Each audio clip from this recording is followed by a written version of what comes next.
बांग्लादेश में 3 मोटरसाइकिलों ने ऐसा तहलका मचाया है जिसे देखकर पूरा भारत हैरान हो जाएगा। आप जानते ही हैं कि बांग्लादेश भारत विरोधी गतिविधियों का अड्डा बन चुका है। बांग्लादेश के कट्टरपंथी लगातार भारत को तोड़ने की बातें कर रहे हैं, लेकिन भला हो इन 3 मोटरसाइकिलों का जिन्होंने बांग्लादेश में अचानक पूरा खेल पलट दिया है।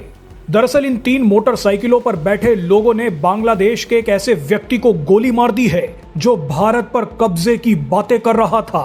सोशल मीडिया पर लोगों का कहना है कि भारत के जो शुभचिंतक अज्ञात हमलावर अभी तक पाकिस्तान में आतंकियों का सफाया कर रहे थे, उन अज्ञात हमलावरों की अब बांग्लादेश में एंट्री हो गई है। बांग्लादेश में क्या खेल हुआ है और किसे गोली मारी गई है वो अब आपको बताते हैं। दरअसल आप जानते हैं कि बांग्लादेश में आम चुनावों की घोषणा हो चुकी है।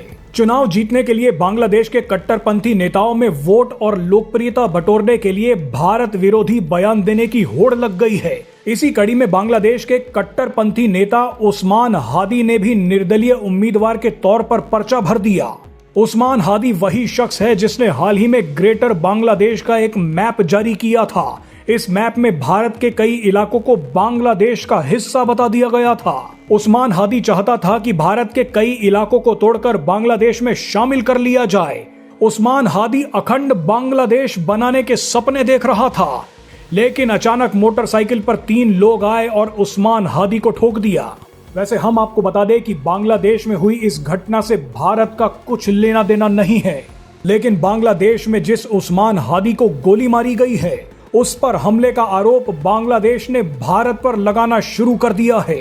मजे की बात देखिए कि एक तरफ मोहम्मद यूनुस सरकार ने आरोप लगाया है कि हमलावर हादी को शूट करने के बाद भारत भाग गए, लेकिन ढाका मेट्रोपॉलिटन पुलिस ने कहा है कि उनके पास इस बात के कोई सबूत नहीं है कि हमलावर भारत में घुसे हैं।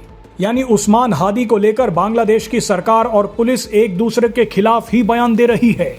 अब आप ही देखिए कि बांग्लादेश के कट्टरपंथी आपसी दुश्मनी में एक दूसरे को मार रहे हैं, लेकिन नाम भारत का लगाया जा रहा है। वैसे आपको बता दें कि भारत ने बांग्लादेश के इन आरोपों को खारिज करते हुए कहा है कि भारत ने कभी भी अपनी जमीन का इस्तेमाल बांग्लादेश के दोस्ताना लोगों के हितों के खिलाफ नहीं होने दिया है।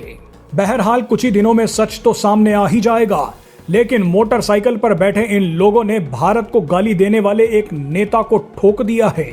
वैसे पिछले कुछ महीनों से ऐसी ही मोटरसाइकिल पाकिस्तान में भी घूम रही हैं। बताया जाता है कि पाकिस्तान में घूम रही मोटरसाइकिलों पर तालिबान के लोग बैठे हैं जो धीरे धीरे पाकिस्तान के आतंकियों को निपटा रहे हैं।